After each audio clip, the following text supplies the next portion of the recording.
So the Resident Evil TV show on Netflix came out a while ago, and I actually reviewed and discussed the first 4 episodes. And in that video, I said I was going to make a part 2, and that's what this video is. It's part 2. First, I want to apologize that this video took so long to come out. I wanted to actually rewatch the whole season after I watched the last 4 episodes so I could fully form my thoughts.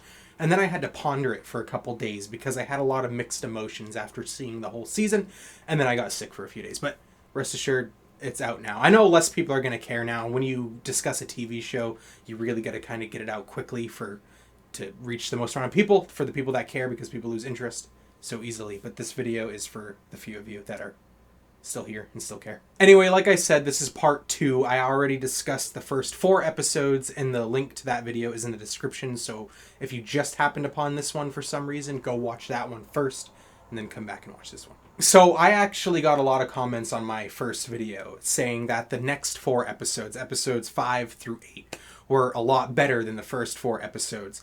And then I also got a lot of comments and a lot of people saying to me that they thought it really went downhill after the first 4 episodes. So I was really curious to see what my thoughts were going to be. And it was a little bit of both. I can see where both of you are coming from, because in my opinion, the show showed a lot of its flaws in the second half. However, it really showed its strengths a lot more than the first half in some regards as well. And before I get too far into this video, it is going to be full of spoilers, and I'm only going to give you my quick thoughts again because not many people really care anymore, but I still want the people that care to know my quick thoughts because you've been waiting and you've been asking. So I had questions about Wesker as a character. It's been one of the main focuses in my brain as I watched this show. I had so many questions because obviously I love Wesker, like most Resident Evil fans, and I really liked the performance of the actor that portrays Wesker. And I had a few theories. I thought maybe he was a clone. I thought maybe this was Wesker, just really poorly written to the point that he didn't really act like his character.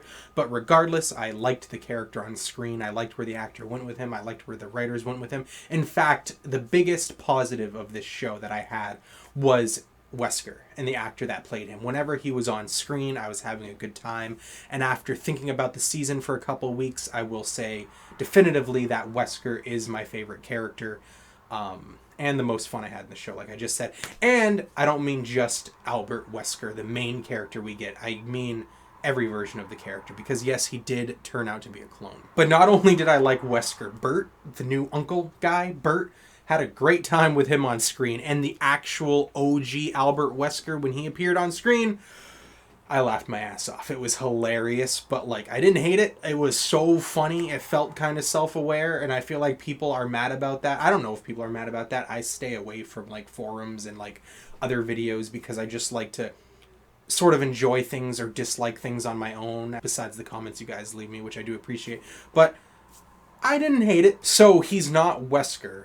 He's a clone, but the OG Wesker is the same actor. So Wesker, there was no body swap. It's not like Wesker's persona in a new body or anything like that. It's that in this universe, Wesker is this. Which again, I don't dislike. I feel like this actor has a really great performance. And after seeing him play the dad and Bert, I feel like he has the range to potentially play the real Wesker if they ever want to do more flashbacks. But man, I really wish they just made him bald. Another big takeaway of the final 4 episodes is Evelyn.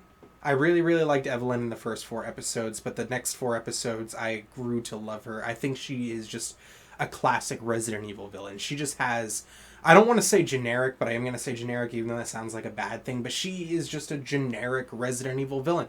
However, her performance and her motivations and the monologues that she gives at times really makes me care about her more than I thought I was going to when the show first started. I feel like the present day 2022 timeline did get a lot better with episodes 5 through 8. I really did enjoy it, though I still don't really care much about the dynamic of the sisters. That goes for them in 2022 and in 2036, which by the way, we finally get to see adult Billy.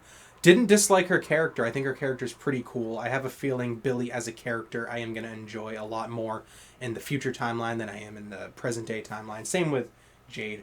But still, in the end, I don't care too much. I care enough to really keep me going. Because again, if you don't care about characters, and you don't care about the character development, and you don't care about their arcs as a person, it's hard to get through any sort of fiction. But I care about them just enough to really get me through. But I said this in the last video, and I'm going to say it again.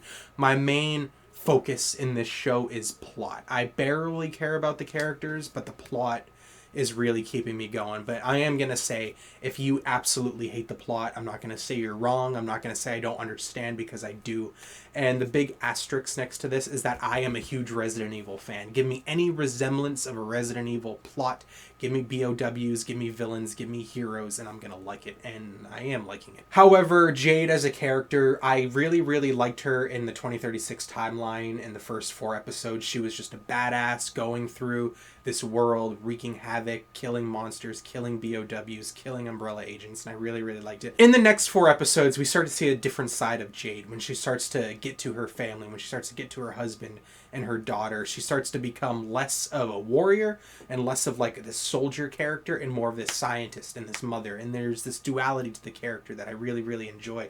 However, in the next 4 episodes, especially I think it was episode 7, she starts to make a lot of flaws and a lot of decisions that were just laughably bad. And I feel like when they were writing this, they thought it was just going to be poor character moments. You know what I mean? Like moments that showed her character wasn't perfect and they were intended to be character flaws. However, to me, it just came across like lazy, laughable writing at times. Like when she brings in a zombie to this ship where she lives, where her child lives, where her father lives, where everyone she knows lives. She brings it in secret and doesn't tell anyone about it. Lets her daughter in the room. And then the zombie gets free and then kills her pregnant friend. And she shows remorse and then seems to forget about it. And it's just moments like this that made me care about her character a lot less, if I'm going to be honest with you. However, I liked seeing the giant BOW, huge-ass alligator. That was cool. I really, really liked this battle with Umbrella at the end and them fighting these hordes of zombies and, like, dealing with Jade and stuff. And I really, really like how Umbrella looks in the future. I'm not going to lie to you. Their outfits, I feel, are badass. Their drones are badass. Their guns are badass. I just think Umbrella looks aesthetically really, really cool, which I'm really happy about. Anyway, that's my quick thought. Oh, there was also an episode that was kind of like a filler episode, but I still enjoyed it. It's when the teenagers in 2022 are going through their house and they're like following these clues. It was obvious in the writer's room. They're like, the Resident Evil games have puzzles, so let's have them solve a puzzle, throw in the Moonlight Sonata in there, and gamers will be happy. I personally didn't mind the episode, though I have a feeling a lot of people probably did not like that episode. But anyway, that's my quick thoughts. Let me know what you thought about the whole season, if you're still around and you still care and you're watching this video. I know not a lot of you will, but for those of you that have watched this far, please let me know what you thought and consider subscribing to this page. Thank you for watching if you watched this far.